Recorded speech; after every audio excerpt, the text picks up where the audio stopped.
ان الذین قالوا ربنا اللہ ثم استقاموا، بے شک وہ لوگ جنہوں نے کہا کہ ہمارا رب اللہ ہے۔ رب کے معنی کیا ہے؟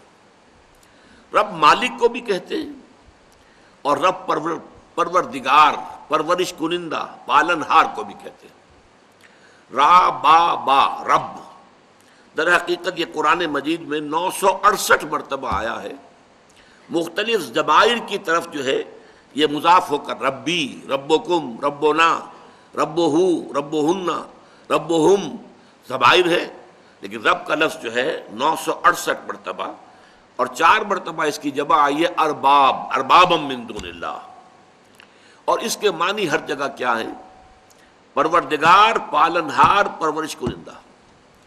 دیکھیے انسان کو سب سے زیادہ جس چیز کی فکر ہوتی ہے وہ اپنی ضروریات زندگی ہے، باقی ساری چیزیں اس کے بعد آئیں گی۔ سب سے پہلے یہ ہے کہ اپنے وجود کا پریزرویشن آف دی سیلف، اپنی ہستی اور وجود کو برقرار رکھنا، اس کے لیے اپنی ضروریات، کھانے پینے کی ضروریات ہیں، اور یہ کہ اپنے سر پر کوئی چھت ہونی چاہیے، اور تقاضے ہیں زندگی کے، حیات کے، یہ تمام تقاضے پورا ہونا یہ بیسک شے ہے، بنیادی شے ہے ہر انسان۔ باقی منزلیں اس سے اوپر آئیں گی، یہ کہ بیسک ضروریات پوری ہو جائیں تو پھر آدمی کے اندر خواہش ہوتی ہے کچھ آسائشیں مزید حاصل ہو جائیں، آسائشیں حاصل ہو جاتی ہیں تو پھر خواہش ہوتی ہے تعیشات آ جائیں، یہ تو پھر یہ کہ حوث جو ہے انسان کی وہ جو ہے کہیں رکنے نہیں دیتی آدمی کو، اس کے اندر وہ حرص قانی نیست بے دل ورنہ درکار حیات، آنچ ماں درکار داریم اکثرش درکار نیست۔ بڑا پیارا شعر کہا ہے بے دل نے، عبد القادر بے دل، مرزا عبد القادر بے دل، جن کے بارے میں مرزا غالب کہتے ہیں طرز بے دل میں ریختہ لکھنا اسد اللہ خاں قیامت ہے۔ اب آپ اندازہ کیجئے کہ جس شاعر کو مرزا غالب کہہ رہے ہیں وہ قیامت ہے، تو اس سے آپ کو اندازہ ہوگا وہ کتنا بڑا شاعر ہے۔ لیکن کس قدر پیارا شعر کہا ہے کہ جو حضرت اورنگزیب عالمگیر رحمۃ اللہ علیہ کو بہت پسند تھا، بہت پڑھتے رہتے تھے۔ حرص قانی نیست بے دل، اے بے دل یہ انسان کی حرص ہے، لالچ ہے، ہوس ہے جو قانے نہیں ہوتی، ورنہ درکار حیات، ورنہ زندگی گزارنے کے لیے آنچ ماں درکار داریم، ہم نے جن جن چیزوں کو لازمی سمجھ لیا ہے اکثرش درکار نیست، اس کی اکثریت جو ہے وہ واقعتاً ضروری نہیں ہے، اس کے بغیر بھی زندگی گزر جاتی ہے۔ زندگی یوں بھی گزر ہی جاتی، کیوں تیرا رہا گزر یاد آیا، ہم نے جن چیزوں کو لازم سمجھ لیا وہ سب لازم نہیں ہے، وہ اضافی چیزیں ہیں بہت سی، اس میں آپ نے آسائشیں، تعیشات، نہ معلوم کن کن چیزوں کا اضافہ کیا ہے۔ بہرحال انسان کا سب سے پہلا مسئلہ، بنیادی مسئلہ، اس کی ضروریات کی کفالت ہے۔ اب یہ کہاں سے ہو رہی ہے؟ جہاں سے بھی اس کو گمان ہے کہ میری ربوبیت ہو رہی ہے، میری ضروریات پوری ہو رہی ہیں، ظاہر بات ہے کہ پھر اس کے لیے اس کے دل کے اندر ایک نرم گوشہ پیدا ہوگا۔ اس کے لیے جیسا کہ ہم دیکھ چکے ہیں سورہ لقمان کے دوسرے رکوع میں، اس کے جذبہ تشکر پیدا ہوگا۔ یہی جذبہ تشکر پھر جذبہ عبادت کی شکل اختیار کرتا ہے، عبودیت کی شکل اختیار کرتا ہے۔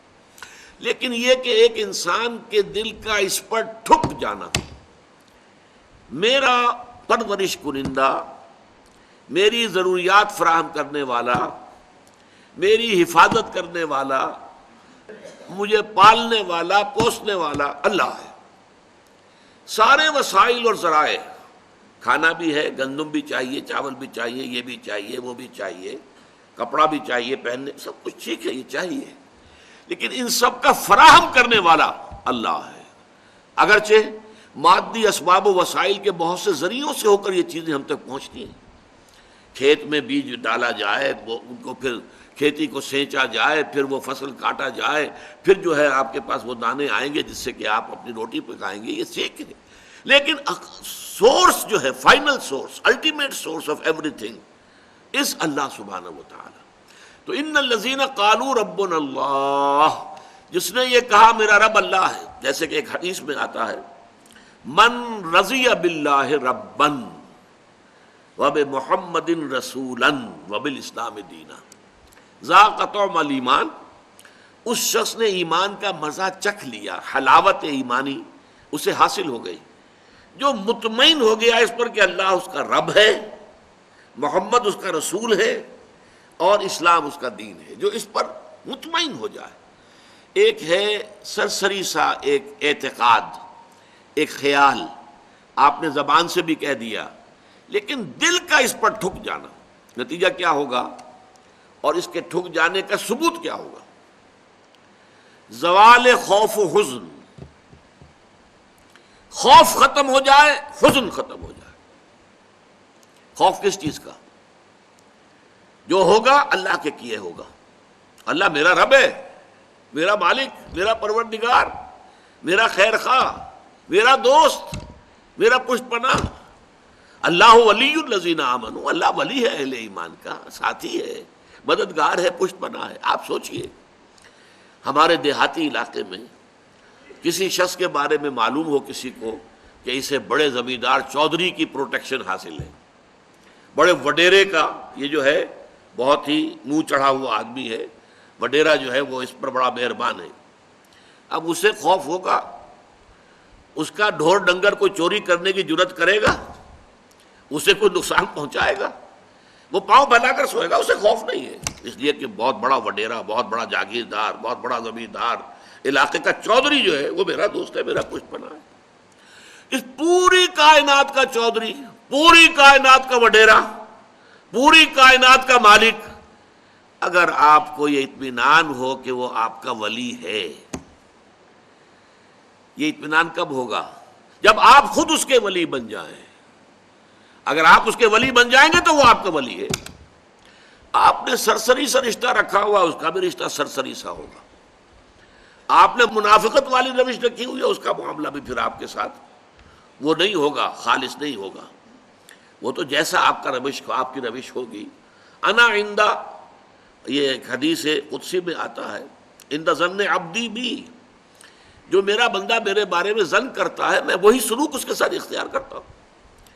تو اللہ پر جم جانا، تو اب خوف ختم۔ حزن کس بات کا؟ وہ تو جو کچھ بھی اللہ تعالیٰ نے چاہا وہ ہوا ہے۔ مجھے اچھا نہیں لگ رہا، میرا خیال ہے میرا بچہ فوت ہو گیا، مجھے تو رنج ہے، لیکن یہ کہ اس کا فوت ہو جانا ہی یقیناً بہتر ہے میرے لیے۔ اللہ تعالیٰ نے اس وقت اگر یہ فیصلہ صادر فرمایا، وہ میرا دوست ہے، میرا ہمدرد ہے، میرا بہی خواہ ہے، میرا خیر خواہ ہے، میرا پشت پناہ ہے، میرا مددگار ہے، اس کی طرف سے جو بات آئی کہ ہر ساقی ماریخت عین الطاف است، یہ ہے در حقیقت زوال خوف و حزن، اور اسی کا نام ہے مقام ولایت۔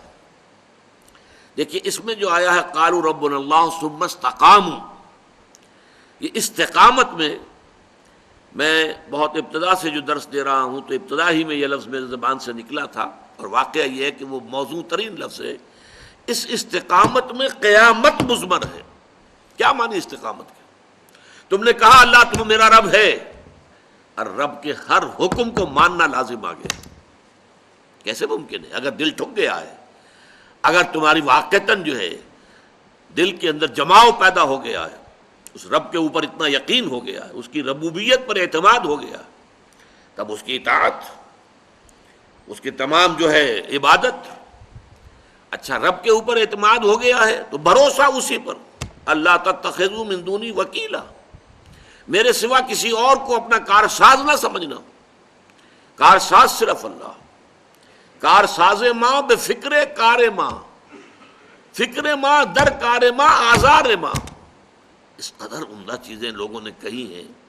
میرا کارساز، کارساز کسے کہتے ہیں؟ کام بنانے والا، کارسازی، کام بنانے والا، میرا کارساز، میرے کام بنانے والا خود میرے کاموں کی فکر میں ہے، میرے کام بنانے کی فکر میں ہے، اور میں جب خود فکر کرتا ہوں اپنا کام بنانے کی تو غلطی کر بیٹھتا ہوں۔ اور فرمایا کارساز ماں بفکر کار ماں، جس سے غلطی کا صدور ہو ہی نہیں سکتا، وہ تو اللہ کی ذات ہے، جس کا علم کامل، جس کی قدرت کامل۔ کارساز ماں بے فکر کار ماں، فکر ماں در کار ماں، اپنے کام میں جب خود فکر کرتا ہوں، سوچتا ہوں، راستے نکالتا ہوں، اسکیمیں بناتا ہوں، آزار ماں، اس کے نتیجے میں آزار، اس کے نتیجے میں مشکلات، اپنے لیے جو ہے بے پناہ قسم کی پیچیدگیاں پیدا کر بیٹھتا ہوں۔ یہ ہے استقامت۔ ان الذین قالوا ربنا اللہ ثم استقاموا، یہ مقام ولایت ہے، اچھی طرح سمجھ لیجئے۔